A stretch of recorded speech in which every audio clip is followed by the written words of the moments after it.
এই যে দেখুন আমার এই লাউটা, একে আমি আর্মি লাউ ডাকি, অনেক ভারী মাশাল্লাহ, তোলার সময় হয়ে গেছে।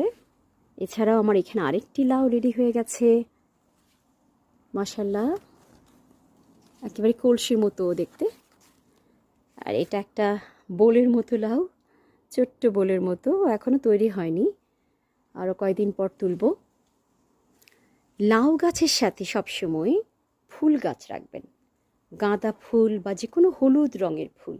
হ্যাঁ দেখুন আমি আমার অনেকগুলো রোজ আছে, পাশাপাশি আমি এই ধরনের হলুদ ফুলগুলো রেখেছি, প্রচুর ফুল রেখেছি বাগানে।